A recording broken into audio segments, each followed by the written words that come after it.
Hey guys, welcome back. Hey, today we're starting out a new podcast, Black Legacy, Black Minds. Dr. Mario Wallace is here with us today, and I'm Coach Emery Cannon. We'll be your host. Welcome to Black Legacy, Black Minds. Dr. Mario, what are we discussing today? Today's topic is about artificial intelligence and its impact on the job market. Wow, that's incredible because you can look in the news right now, and both of those things are big in the news right now. Job loss and artificial intelligence. So how is it that we can overcome these things is one of the questions that we're going to be asking today. And the other is, how do we prepare for these things? That's one of the things that we will be going over today. But let's talk a little bit about what happened and how we got here. So I want to start with the job replacement theory. And it's a theory that has multiple iterations. There was this guy named John Maynard Keynes. He said in the 1930s that machines will replace humans. He said that the replacement will be more robots will replace more blue collar work, Okay. warehouse farming, and artificial intelligence. But he used it in a different term at that particular time. Would replace more analytical thinking type of jobs, such as strategy, even jobs within the medical field. Yeah. So based on this theory in the 1930s, today people still look back at that theory as we progress into this highly competitive artificial intelligence era today. Yeah. And so I've been watching it at least for the past 3 to 4 years, how it's been replacing even cashiers and uh, people that do inventory in stores. And now I saw the little robot. I think me and you talked about it. It's just going around and it's scanning what needs to be ordered at eye level. Mm-hmm. So like jobs, and those were needed jobs back in the 80s and 90s, especially like inventory. And now you have it where it's just a little rolling thing going around and it's catching all the stuff that's low on the inventory.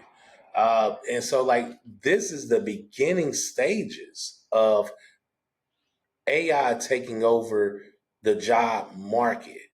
And so you had a few other things there that you were talking about with the job loss, right? Mm-hmm. I mean, just thus far, just right now in real time, and it's like I said, it's in the news that people are losing their jobs right now, scaling back. So if you look at Google, Tesla, some of the large tech companies today, Apple, you will see that they're rolling back.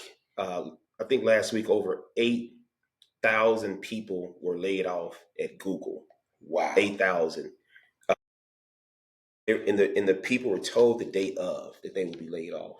But if we look at the actual numbers, the trends over 2024, over 14 million people have already been laid off. That's crazy. And these are the numbers that we're not talking. We're not speaking these numbers out. They're not being covered on the news. And by 2030, we're talking about 30 to 40,000 jobs may be replaced. So in the next 5 years, and that's the list that they put out, right? That list they put out. Mm-hmm. Next 5 years, the jobs that AI will be able to replace. And there was a few jobs on there that are, I mean, thinking jobs. The AI, they're going to have it thinking for us at this point. It was some teacher jobs on there. Well, I forgot what the number one job was on there, but you got to think like teachers are going to, it's people that want to be teachers that are going to school right now to be a teacher that may not become a teacher because AI is taking over that field as well. Yeah, you know, here are a few jobs. I'm just going to give you some in some categories. So like administrative and clerical jobs, data entry, receptionists, payroll clerks, technology job, basic software developers. If you listen to Elon Musk and if you listen to Sam Altman, the founder of ChatGPT and OpenAI, Mhm. and this is Sam Altman. He said that he would not hire basic data analytics. I mean, he would not hire basic software developers anymore. Wow. Because ChatGPT has a mind to code itself. The CEO of Salesforce said he will not hire basic software developers anymore. Right. Elon Musk said there's no reason to hire basic software developers. So even the uh, disciplines that we're sending our kids off to college, some of those, and the ones who are in school today seeking to earn their degrees, those degrees will not be as valuable going forward in the future. And so that means that they can scale back on pay, scale back on all kind of stuff that's going to affect what people thought that the job was going to be worth today won't be the same price in 2030. And Just in 2030. It won't be the same price. It may not even exist in 2030. But here's the thing about artificial intelligence or any new technologies that's being developed. And I'm starting back from 1930 till today. Although new technologies disrupt and replace certain industries, they create new industries. Yes. So that is a great topic to start with is what industries are AI helping for other people to create jobs with? So when you think of the medical industry, yes, a lot of artificial intelligence or AI will help to advance medicine.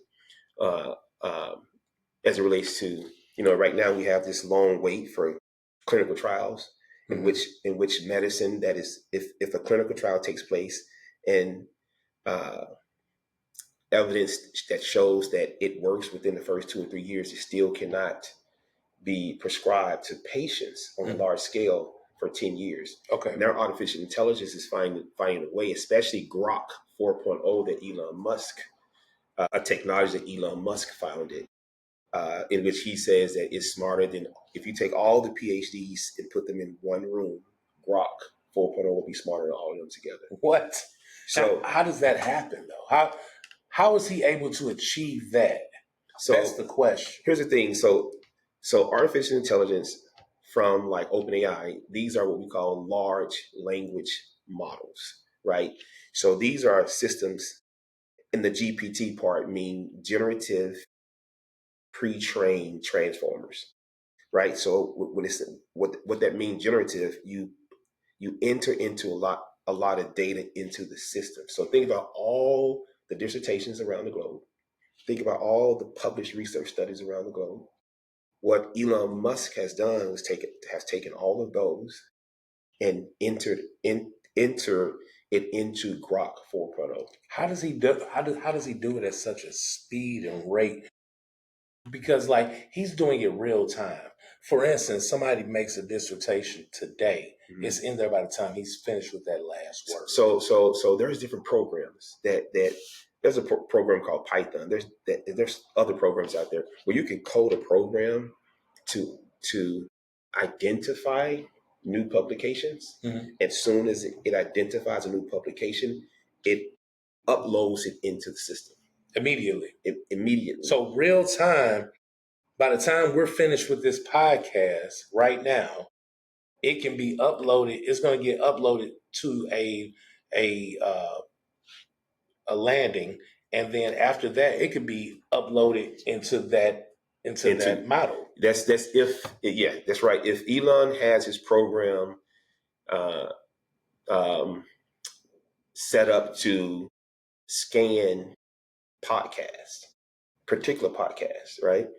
Well, his program would actually go in, scan it, download the transcript from the podcast, upload it to Grok 4.0, and it's immediately available to the world. Now, once everything is uploaded, he also have these, what we call FAQs, frequently asked questions. Yeah. Where those are what give the commands, because Grok is not a human. Right. But through the commands it's given, like how would people request this information?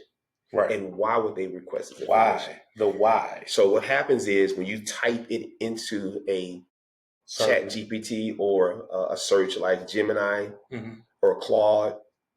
It's based on the instructions that Elon or whoever has programmed. It's expecting multiple ways you will ask for the information, and it will present that information out to you in written text form. And so I know that's true because when I use Chat GPT to look up Coach Emery Cannon, right? Okay. And I'm watching it spin, you see like it looks up Amazon, Google, YouTube. It's looking for every reputable source to find information about Coach Emery Cannon. And from that point, it has a long dissertation of everything about me Yeah. So it's scanning everything. So at a rapid rate, faster than Google does at this so point. so here's the thing.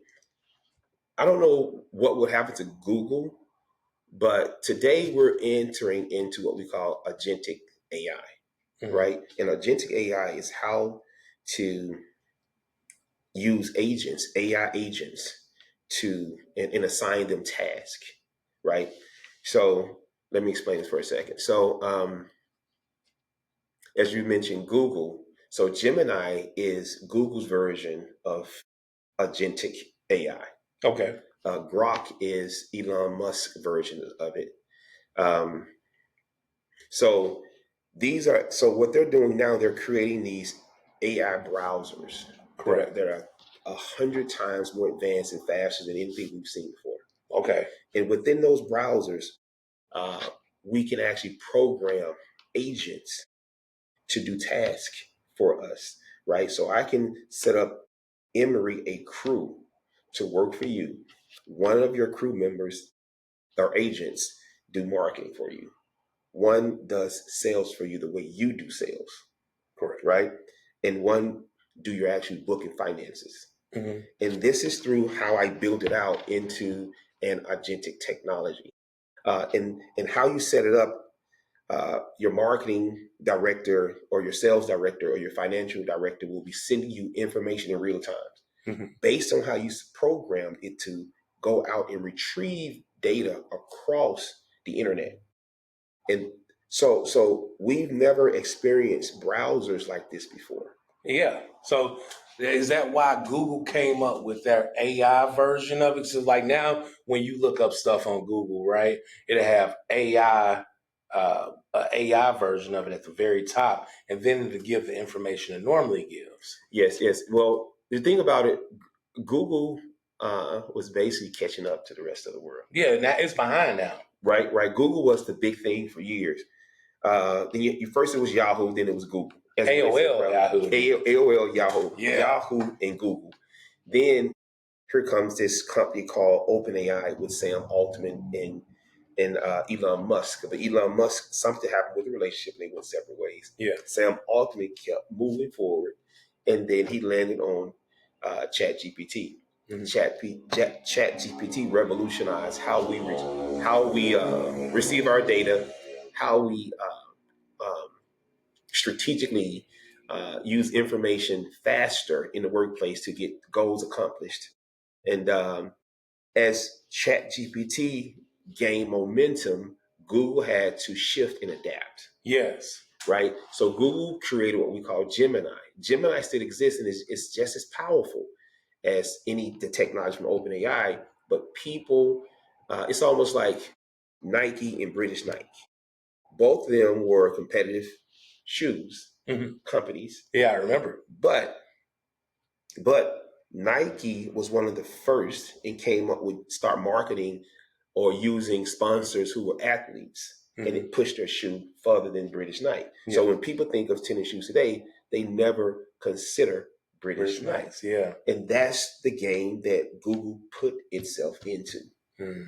It's a secondary option when you look into for large sums of information. And I found something saying that Google has been the number one search engine for the past eon years, and ChatGPT beat it 1 month this year. So now people aren't now it's like a a Drake and Kendrick type of beef going on. Half the world is using this and half the world is using that. So what is it that Google can do to regain its following? Because all of the executives I talk to, all of the executives in the workforce in corporate America are using chat now. They're not using Google. They're not even calling it Chat GPT. They're just calling it chat. Yeah. Chat. Everything's the chat. So is there a way, or is it just over for Google to regain that? That's a good question. I don't. I know. I can't. I don't know what strategy they need to employ, but deploy. But um, I can say this. I think branding would be something that they need to consider, like branding and marketing. I think they need to push Gemini out to the world.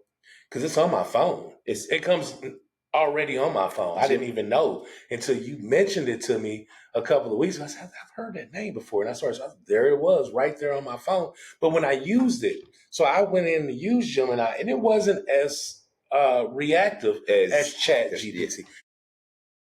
It didn't give me the same amount because I tested it to see the information. So I would put in, how can I do this? And it gave me a short version of it, but it didn't give me all the details that chat gave me. It goes back to what I was saying. So you have the goal of these large LLMs or large learning models is you have to provide a large information. I think what Google was doing was pulling from its existing searches Yes. from Google to build Gemini. Mhm. That's the backdrop of Gemini, where chat was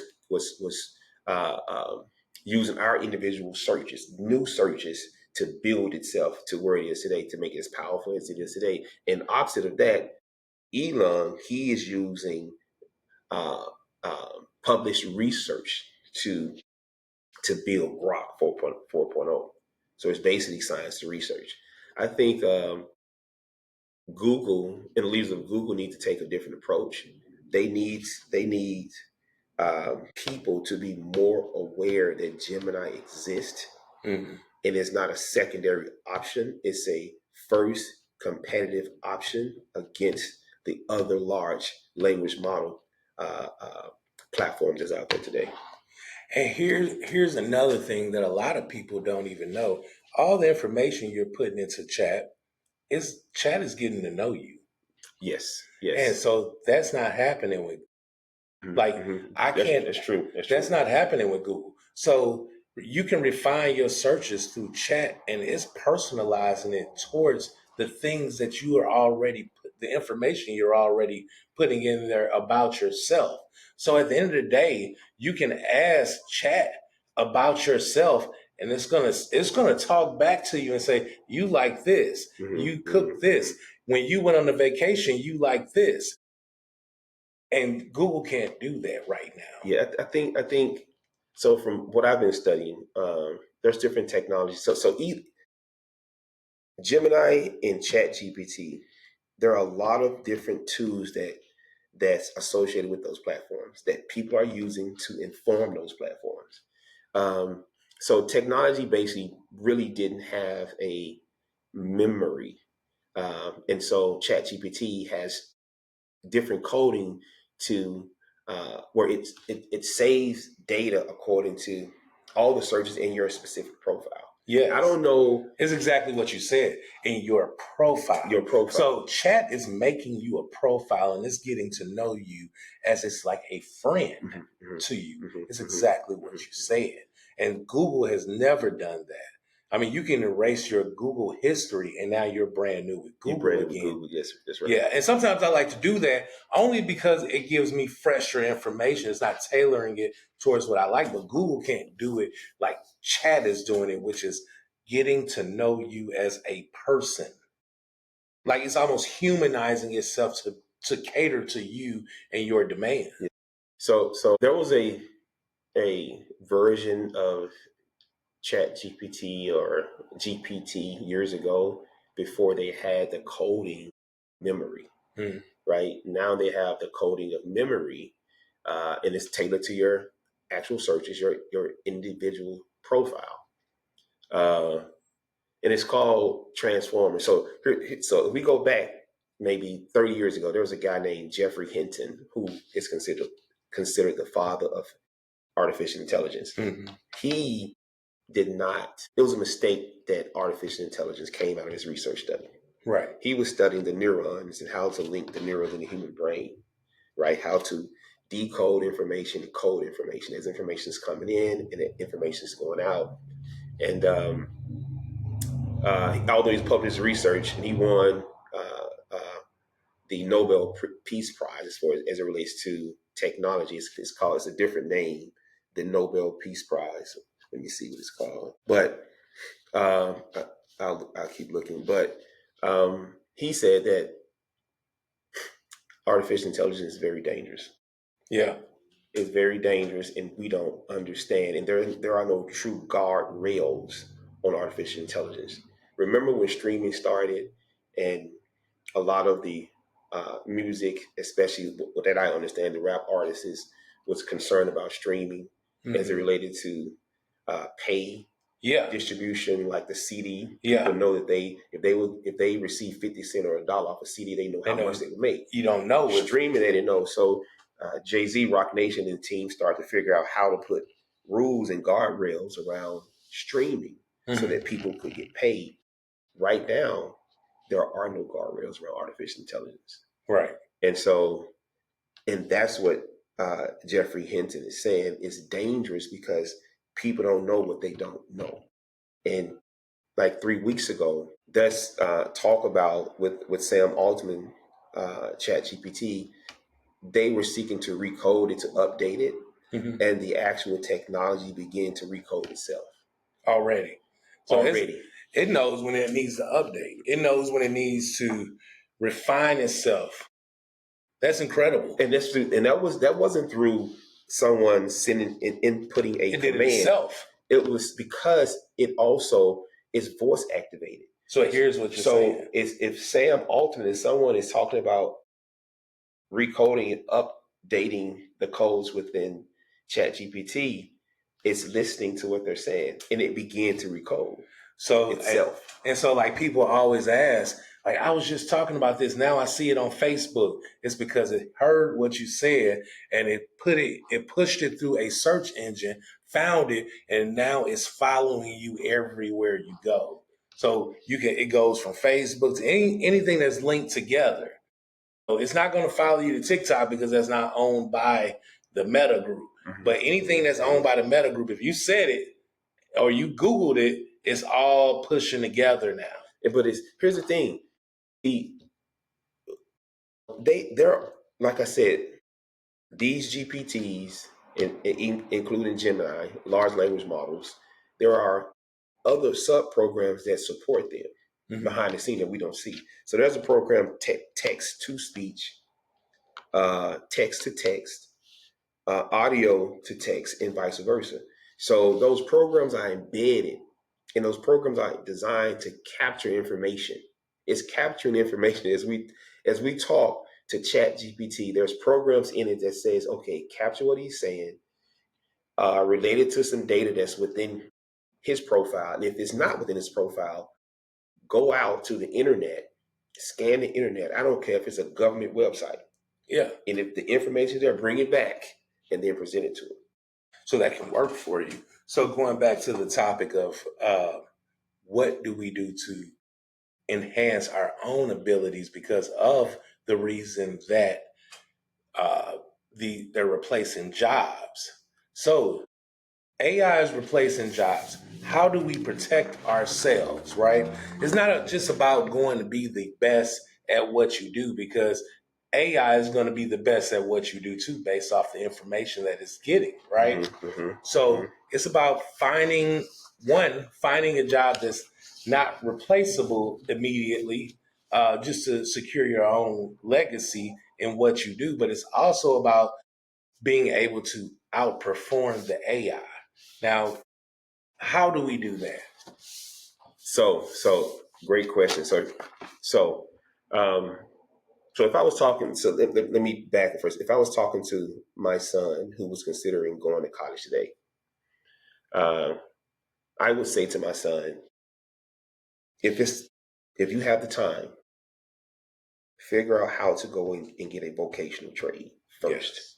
So if there's a 6 to 12 month course that you can take, vocational trade, that has been taken out of our urban communities, like HVAC, right? Yeah. So take that trade once you're done, and then once you're done, then go to college, because trade give you a skill. College give you critical thinking skills. Right. Now, so today, if I was in just taking that scenario, as I was looking at, I would say, think of what is needed in a world of artificial intelligence or agentic AI. So those huge centers that will exist, like XAI Memphis, that is the brain for Grok, Elon Musk technology.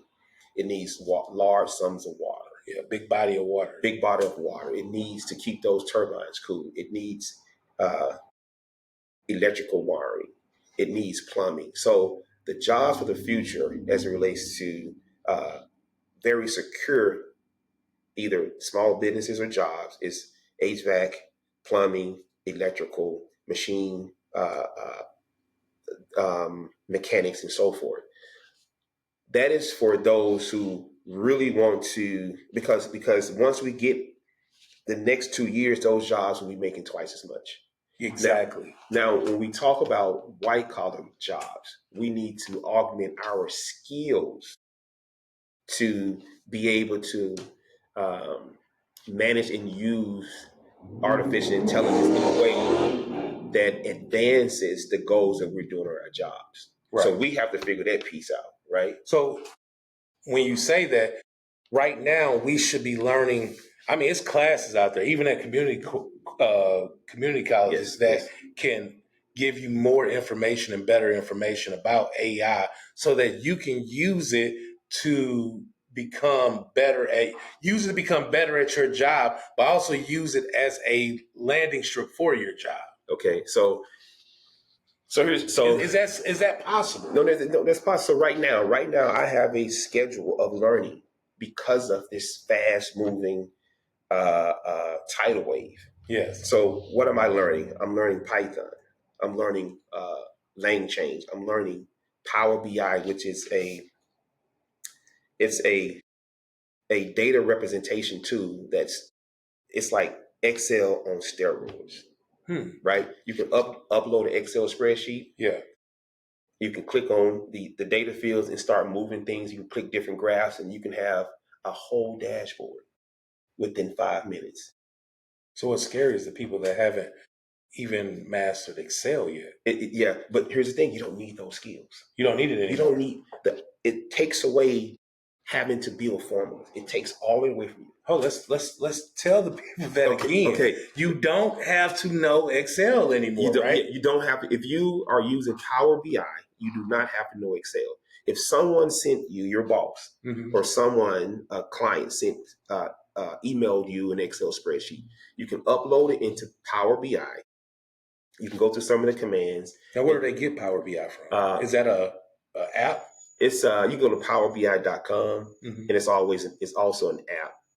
But if you want to learn Power BI, there are courses on Coursera and Udemy that are less than $20. Really? Like 4-week courses where you actually get working a project. So you will be educated on what it is, and you will actually have to complete a project to get your certificate. But the project is worth every dollar of that $22 or $23 you spend, because it's going to change your life.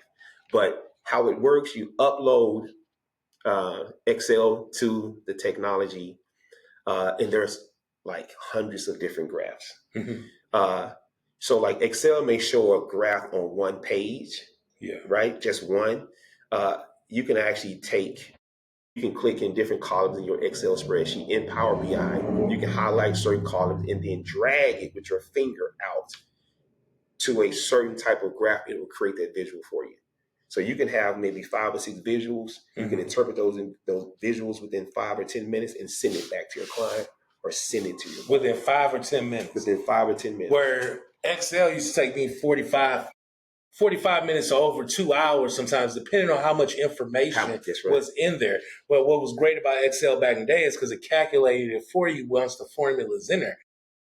This being AI powered, you don't have to even think about it. You can just pretty much upload it. And I'm sure there's some kind of way you can talk to it at some point, maybe not now, but in the future where you can just talk to it. I want this. I want that. Because that's what people are doing now with just a regular AI information. As the technology advances, there will be new features. I don't know if the talking thing is available. It could be. I'm new to it myself, so I'm learning it. Uh, it creates some of the most amazing visuals that you've ever seen. Really? I mean, anybody. Here's, and I'm just putting it out there. I think that anybody who uses Excel, who learns how to use Power BI, will stop using Excel and only use Power BI and any other new version or iteration that comes out in the future. Yeah. But there's another program called Norton. And what I'm talking about now is still how do we upskill ourselves to be competitive in this AI era. So there's another program called. We're talking about white collar jobs right now. This is white collar jobs. Yes. Norton is for productivity. So how do we remain productivity? So Norton, whatever you're working on, you can share that with your friends. You can share that with people, who's not even a part of your company, to help you build out these ideas that you're assigned on your job or something you're working with a client on. Okay. You can invite anybody, and you can see how often it tracks how often they engage in conversation with you. It set up different like projects within the system. You can assign different people parts of the project. Okay. It also create graphs. There's an API, meaning something you can connect. You can connect Norton to Power BI, where it will provide those graphs inside of Norton. So they're compatible with each other. They're compatible as well. So here's where it sounds like it's going. So if you're the visionary of a business, you're not going to need a team anymore. But it goes back to that's what it's going to, right? So here's the thing. As I talked about Power BI, as I talked about Norton, and I talked about Python, there is a technology named Crew AI. There is a search engine. There is a large language model like Chat GPT. The name of it is Crew AI. You have to learn how to use it. Through Crew AI, everything I just said, you can assign those things to AI agents. Right. They are your employees now. Right. So that's gonna. So you're creator of like my coaching business. Yes. Right. So right now I have a team that this person does this person does that. Okay. Because I have different sections of Canon Sales Consulting, right? I have the book version, I have where I do my workshops, and then I have, speaking engagements. Okay. So those are 3 different teams there, right? Okay. So what you're saying is Crew AI? Crew AI. So Crew AI, I can still keep this, and guys, I'm not getting rid of anybody. We're not trying to replace anybody. No, I'm trying to help the white collar workers that are going to be visionaries, because this is really where this is all going. Is you're going to have to be a visionary on something and be the best at that and build relationships off of that. The key to do it and not out. You have to outperform how much you spend. This is what's going to save you the money, because it's one search engine, one powered AI powered tool that I can break it down into 3 different things at the end of the day. So you can assign AI agents to do all those tasks for you, or you can assign those AI agents to work with your existing team there to make them more productive. Right. So you're not wasting 1 minute. You're not wasting 1 minute. You're getting information. Everything connects back to the Chat GPT, those large language models. Everything will connect. So Crew is You're assigning a marketing specialist or sales specialist to do certain tasks. And the way they gather their data, you're informing crew. Mm-hmm. These are the tools that they use to collect their data. And crew will begin to help utilize those particular tools and go out.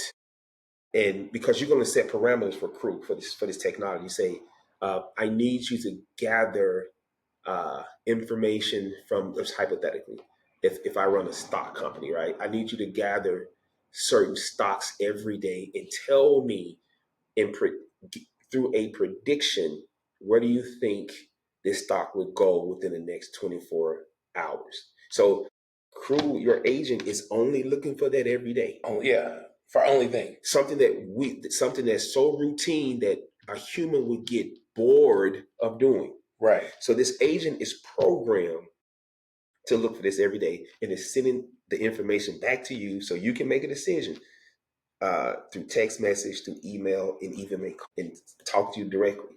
But I think it's important. One thing I think is important is the way you worded what you told AI you wanted. Mm-hmm. And it took me maybe 3 weeks to figure out, and this is very important for those that are new to AI, is you have to tell AI exactly what you want. I'm talking about if you're creating an event, and you wanted to make a flyer for the event, you have to be as particular as possible, and it will make exactly what you want if you have everything in there that you want it to do: date, time, hour, the location, everything. You have to be as meticulous about what you want to say as possible, because it won't mess it up if you don't have to go back 2 or 3 times. It's gonna, and then once it's in there, once it's in your search engine, you can do it over and over again the same way. And that's the part about it is not a human. Right. So it's only responding through instruction prompts. Exactly. So what we call, when you type in, we call that prompting. Yeah. And how it receives the prompts and it responds based on instructions. So sometimes if you're not particular enough in what you're trying to get out of ChatGPT or Gemini, you will find it begins to think. Yeah, longer. It thinks longer, and it may give you a response that's not exactly what you're looking for, and then you write a difference. So you have to be very detailed. Yes. In what you're seeking from it.